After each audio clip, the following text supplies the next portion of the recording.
Así como se puede calcular la edad de un árbol por la cantidad de anillos que exhibe un corte transversal de un tronco, se puede estimar cuántos años tiene un argentino de acuerdo con la cantidad de grandes crisis que fue obligado a atravesar. El ser nacional, la identidad de los argentinos, están impregnados por la emergencia permanente. Nuestra normalidad es la crisis. Los periodos de estabilidad han sido siempre fugaces, especies exóticas, casi en extinción. Son palabras de Sergio Berenstein, analista político y director de Berenstein.com. Tiene un doctorado en Ciencias Políticas de la Universidad de Carolina del Norte de Estados Unidos y una licenciatura en Historia en la UBA.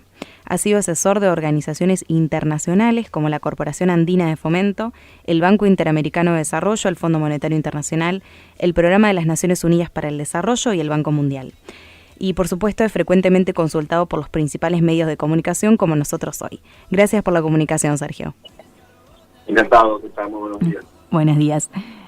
Acá estamos con Baltasar y te queríamos hacer algunas consultas, sabiendo que sos un referente y bueno, siempre nos gusta mucho escucharte. Un gusto, Sergio Berenstein. Gracias por esta entrevista para Fuera de Serie. Queremos preguntarle varias cuestiones, porque como dice Agustina, es un referente de primer nivel y que engalana el programa Fuera de Serie, a los nicoleños poder escucharlo. Y en ese marco le queremos preguntar si hay un nuevo Macri después de estos anuncios que recientemente ha dado. Efectivamente, yo creo que el presidente, después de 32, 23 meses de gestión, no tuvo más opción que modificar su estilo, modificar su equipo de gobierno y también, creo yo, las prioridades de su gestión, encarando una crisis muy profunda que tiene la Argentina, que tiene características de corto plazo, esta crisis cambiaria, pero más allá de eso hay problemas estructurales, fundamentalmente un déficit fiscal que la Argentina viene arrastrando ya hace mucho tiempo, desde básicamente el 2005-2006, que se fue profundizando mucho, que fue aparte el causante de la crisis del 2001, es decir, Argentina viene arrastrando situaciones de debilidad fiscal, explican todas las grandes crisis que hemos tenido, a la cual yo me refiero en esa columna de La Nación, la hiperinflación, la caída del 2001, incluso antes el Rodrigazo, y otros episodios muy dolorosos, el fin de la tablita de Martínez de Oz. Todos fueron crisis fiscales que se combinaron con situaciones en general, también déficit de la balanza comercial por déficit de las exportaciones, y eso desató crisis muy profundas que es lo que explica el retraso del país en materia de desarrollo. Argentina era un país bastante rico que se estancó hace ya más de 7 décadas y sobre todo explica este volumen enorme de pobreza y marginalidad que hemos acumulado en los últimos 35 años. Así que me parece que el presidente Macri tuvo que finalmente abandonar las palabras, digamos, adecuadas o el discurso facilista y abrazar una agenda mucho más determinada, más contundente, más en algunos sentidos, digamos, brutal, porque implica bajar el déficit o un esfuerzo fiscal que Argentina no hizo nunca.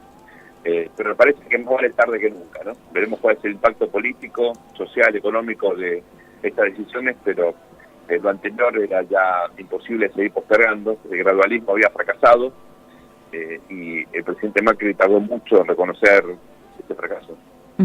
Y ese estancamiento del que hablabas recién, Sergio, ¿puede ser que nos tenga atrapados un poco por culpa del cortoplacismo y de que no tenemos un plan estratégico que nos haga pensar el país a largo plazo y sobre todo que sea continuado por las gestiones siguientes? Efectivamente, Argentina hace ya muchas décadas que no tiene plan estratégico y que básicamente se entretiene en disputas ridículas entre actores domésticos, civiles, militares, peronistas radicales, digamos, coaliciones nuevas, como el caso de Cambiemos, pensando que el enemigo es el opositor. Hay obviamente disputas políticas que son entendibles, que tienen que ver con visiones distintas, de internas, internacionales, de la economía, de la sociedad, pero fundamentalmente es un país que está a la deriva en materia de políticas de desarrollo. No solamente carece de un plan estratégico en materia económica, sino que fundamentalmente arrastra deficiencias en materia político-institucional que ya son bastante patéticas a esta altura, y sin embargo no hacemos nada para solucionarlas. Me refiero sobre todo a las distorsiones que genera el hiperpresidencialismo, del cual Macri es también víctima y victimario. Es un gobierno de presidente, con incluso vocación de ignorar a la oposición, o a las fuerzas económicas y sociales, más allá de alguna especie de interacción contingente, puntual, acotada, minimalista. Los presidentes creen que son la solución y son siempre el problema, ¿no? Independientemente del presidente, es institución que concentra demasiado poder y finalmente termina abortando cualquier posibilidad de transformación estructural. Sergio, en su visión, ¿se puede hacer política económica sin un ministro de Economía fuerte? Digo, a propósito de todo este esquema que se conoció previo a la refuncionalización de los ministerios. Probablemente sí, pero no en Argentina. Digamos, si uno tuviese un país en crecimiento, si uno tuviese un país estable, ¿sabes? Uno podría carecer de un ministro de Economía fuerte. Pero lamentablemente en el esquema anterior lo que ocurría era que Macri no quería ministros con autonomía, no quería depender de personas que fuesen más influyentes que él, y eso terminó diluyendo y fragmentando mucho la capacidad de decisión, generando descoordinación entre las distintas áreas, en un contexto que requería sobre todo coordinación. Entonces teníamos, por ejemplo, la política fiscal expansiva de mucho gasto público y una política monetaria que apuntaba exactamente en el sentido contrario, a bajar la inflación, y esta descoordinación terminó obviamente generando desconfianza en los inversores. Este es un gobierno raro, es el gobierno más promercado que hemos tenido por lo menos en los últimos 35 años, y siempre careció la desconfianza del mercado justamente por estas inconsistencias. El gobierno se enojaba con el círculo rojo, pero la verdad que no había ninguna manera de entender qué es lo que estaba haciendo el gobierno, porque era muy confuso, y terminó en esta crisis, ¿no? Así que me parece que, digamos, justamente se trataba de un presidente que quería abarcarlo todo y terminó abarcando muy poquito. Es cierto que mejoró mucho la política exterior y eso es mérito de él. Es cierto que mejoró, por ejemplo, la política energética, o que sobre todo en materia de obra pública cerraron bolsones de corrupción que ahora se pusieron de manifiesto con el escándalo de los cuadernos, ¿no? Pero ya antes el gobierno había hecho, me parece, un gran avance. Fue la gestión de Iguacel, sobre todo en vialidad nacional, pero también en vivienda, en otras áreas hubo, digamos, un progreso enorme, pero sobre todo en política económica. La verdad que la hoja de balance del gobierno antes de la crisis ya era más bien negativa, y esta crisis en todo caso es consecuencia de lo hecho o lo no hecho antes, ¿no? Uh-huh. Así que me parece que para sacar una conclusión de todo esto, un país que tiene distorsiones económicas tan profundas y el presidente no se pone al frente de esas distorsiones y piensa que delegando en múltiples funcionarios con poca autonomía y poca capacidad incluso de generar influencia en los actores económicos, si cree que con eso lo puede solucionar, probablemente la experiencia del señor Macri muestra que eso es un fracaso, ¿no? Uh-huh.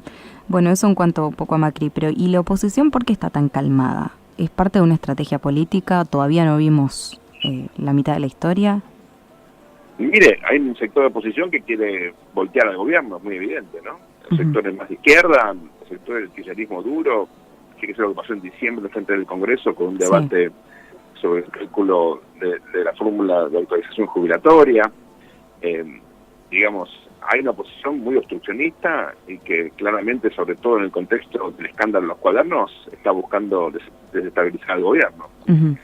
Es minoritaria, por suerte, pero cuidado que está tratando sobre todo de fomentar saqueos, de, digamos, aprovechar en todo caso el descontento actual y los problemas objetivos sociales de pobreza extrema que tiene la Argentina, para, como ocurrió en el 2001, como ocurrió en el 89, fomentar saqueos que son políticamente, digamos, liderados, al margen de que pueda haber sectores que la están pasando mal, ¿no? Está bien, sí.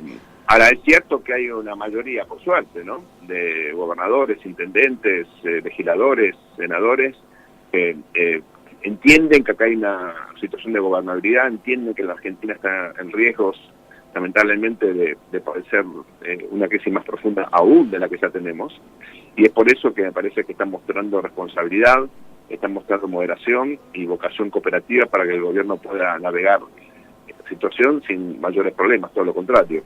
Cada uno defiende sus intereses, hay pujas, sobre todo por recursos fiscales. Lamentablemente esto lo terminamos pagando los contribuyentes hasta ahora. Hay mucho más esfuerzo por parte de los contribuyentes que esfuerzo a los gobiernos por reducir el gasto público, pero ciertamente hay vocación de cooperación, algo que el gobierno no aprovecha en toda su, me parece, plenitud. Al contrario, es un gobierno renuente a pactar, aunque haya vocación cooperativa por parte de la mayoría de los actores.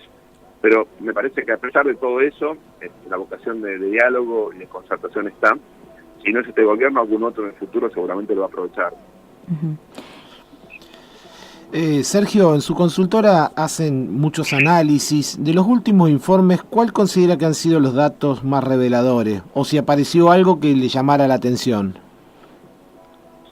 Somos un conjunto bastante diverso de estudios, tanto de opinión pública tradicional, como sobre todo cada vez más se hacen trabajos utilizando la información de las redes sociales, con algoritmos que permiten fundamentalmente capturar lo que la gente opina de forma espontánea, ¿no? No son encuestas, sino simplemente uno extrae la información, la procesa con instrumentos de lo que llamamos usualmente Big Data.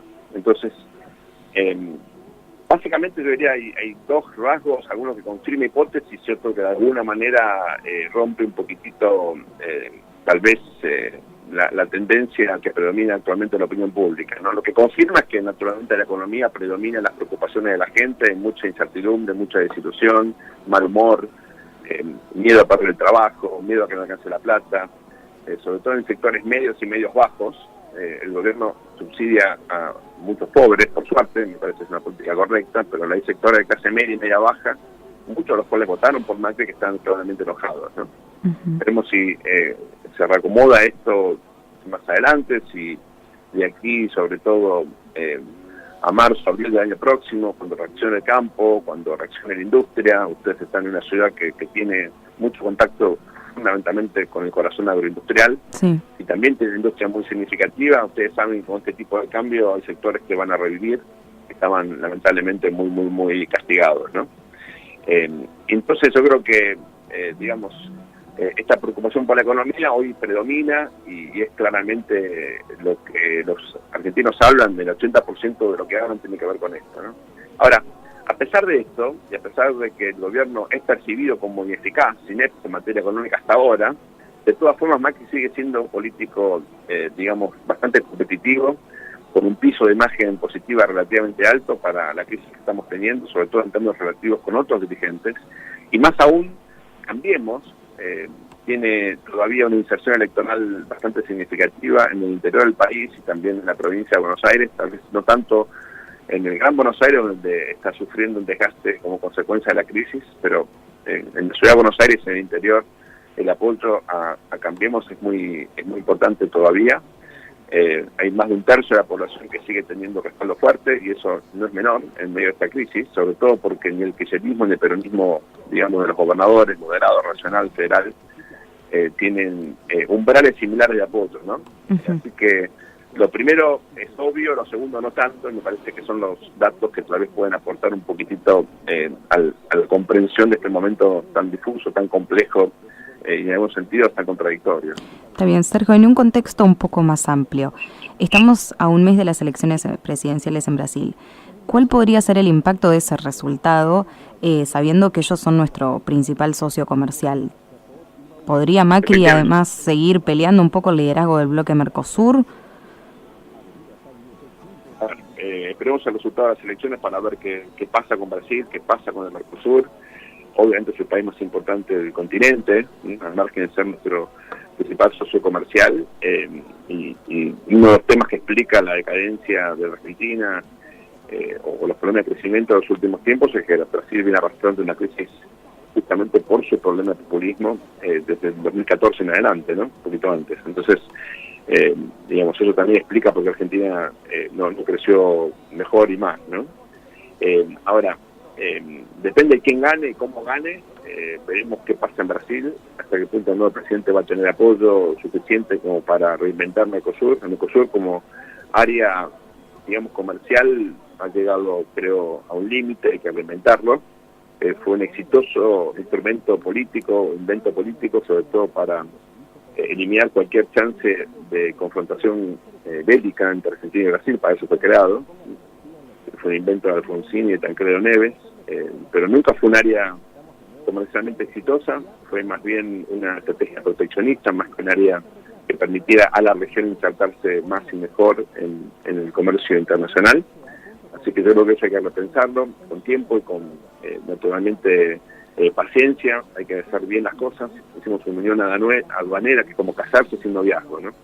Pero hacer primero un área de libre comercio y luego una unión aduanera. Fuimos directamente a un acuerdo que era demasiado exigente y claramente me parece que los resultados no fueron los buscados. Pero evidentemente el vínculo con Brasil está establecido, las redes comerciales ya están. También Uruguay y Paraguay tienen un rol fundamental. Venezuela está suspendida por razones obvias. Yo creo que hay que repensarlo fríamente eso y ver cuál es el mejor esquema para aprovechar el potencial que indudablemente tenemos como región, ¿no? Está bien, bárbaro. Bueno, Sergio, muchísimas gracias por tu tiempo. Sabemos que estás siempre muy atareado de acá para allá, pero de verdad te agradecemos mucho el contacto. Un placer, gracias a usted por el llamado. Hasta luego. Era Sergio Berenstein, analista político y director de Berenstein.com.